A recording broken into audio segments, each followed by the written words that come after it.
a lot of people who are rational, reasonable, common sense laden Virginians are looking around and saying, wait a minute, like, this is crazy going on in Virginia right now.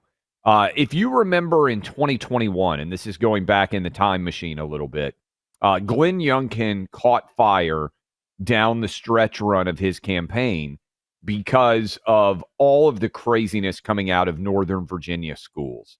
And if I remember correctly, Terry McAuliffe had I think he just told the truth, but he said basically schools don't belong to the parents. Do you remember that? It was, I'm paraphrasing him a little bit, but the idea was parents shouldn't be super involved in the schools that they go to. And there was this huge groundswell of support for Glenn Youngkin in his campaign as people said, this is just wrong. And the people were fed up and Glenn Youngkin swept into office. Remember, you cannot run for consecutive terms as governor of Virginia. So it's a little bit of a quirk in the calendar, in addition to the fact that Virginia and New Jersey have their elections 1 year after presidential elections, off years, so to speak. You can't run for re-election. I think Glenn Youngkin, if he could, would win re-election quite comfortably. I want to give a credit to this guy again. Nick Minnock is a local news reporter that has actually been doing, shocker, news reporting. And he has been trying to get Abigail Spanberger, the governor, the would-be governor of the Democrat side, the Democrat nominee running, to just take a stand on whether men should be able to compete in women's sports. And we played you the Kamala Harris-like word salad of Abigail Spanberger's answer to that question recently. They also, though, it's not just men and women's sports. If you are a man in Northern Virginia and you identify as a woman, you are able to go into women's locker rooms and use them.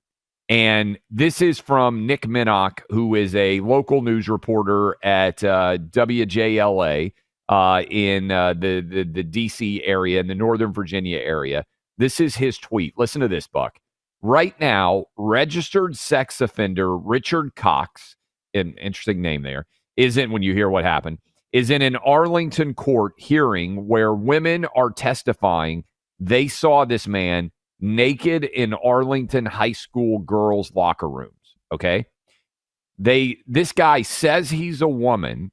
In court, asked the judge to tell the prosecutor to stop misgendering him. One woman has testified that when she walked into this girls' high school locker room in Arlington, Virginia, after swim class, her young daughter saw this man engaging in inappropriate behavior in a shower stall with the curtain open. Well, he was masturbating. She said her young daughter was with her. They walked in. This man who pretends that he is a woman is using Arlington bathrooms, and Arlington public schools allow people to use locker rooms and bathrooms based on their gender identity. Buck, this is a registered sex offender, a man. The picture here, I retweeted it. In Northern Virginia, he is going into girls' locker rooms. Young kids are coming in. He's publicly masturbating in these bathrooms. And Arlington, Northern Virginia is saying, well, he identifies as a woman, so he should have access to these bathrooms. This is bonkers. This is what Abigail Spanberger supports, the idea of gender identity being exploited, frankly, like this, and young people being taken advantage of. I hope that the Republicans in the state of Virginia will raise this and make sure that a lot of people hear the noise about what's going on around this. It is unconscionable. It is disgraceful. And it is Democrat orthodoxy. They will not condemn this. The way they try to get around this is, well, it's exactly that. They just won't really speak to it one way or another. They'll use some bromide. They'll use some pablum about, well, complicated issue and competing rights, and we want to be, courteous and all this stuff. Remember, we got to this point because Democrats were able to, at first, just shame people with, why don't you just be nice? Why aren't you just willing to make this accommodation? And now we are where many of us said in the very beginning we would be, which is Democrats saying, look, if the dangerous sex offender man wants to be naked and around your teenage daughter while she's changing that's the price we have to pay for a society that has transgender rights. Now, I want everyone to be very clear. This is not a Democrat fringe position. This is Democrat orthodoxy.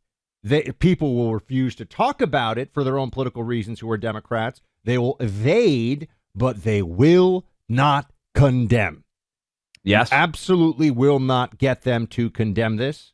You will not see it, because the second a Democrat does that, the activist lunatic 20% of the country is going to be all over them, and they don't care about any one election. They care about the national push to make this stuff mandatory. So this and if you're listening to us in Virginia right now, I've sent in the cuts on this. In Virginia, Buck, you've spent time. We got guys showing up in girls' bathrooms, pretending that they're girls, and little girls are walking in and they're exposing themselves. This is whatever your politics are. This is indefensible. And so what they'll do is just have Allison Spanberger not address this. That's right. She's refusing to answer basic questions about this. They'll just keep going. And so then people will say, well, she's a moderate, right? Okay, well, we'll handle this later. Or she's not. No, she is not a moderate. She is a Trojan horse for a radical left Democrat party. And this is what they do in purple states. They put people forward so they can say, well, they're not really a Democrat. They're not one of those Democrats. They're a different kind of Democrat. And then when they win, you know what happens? You get AOC policies. That's exactly the game that they play over and over again. All right, look, you know what's up. I mean, it's Biden. You're 100% right about that. They did that with Biden. That's what they're trying to do in Virginia. Steak lovers know there's a difference between just okay steak and absolutely delicious, great, blow your mind level steak. And that's what you get with Good Ranchers. I'm all about making sure that you have the highest quality proteins for whatever you're cooking. And I'm talking about beef, steak, chicken, pork, salmon. All this from Good Ranchers is delicious stuff. And I know because I eat Good Ranchers every month. I get their box sent to me. So I'm eating it many times over the course of the month because that box has got many dinners worth of delicious protein in it. I love getting it sent to my house. Clay gets it sent to his as well. We're both Good Rancher subscribers. So we get that new shipment every month.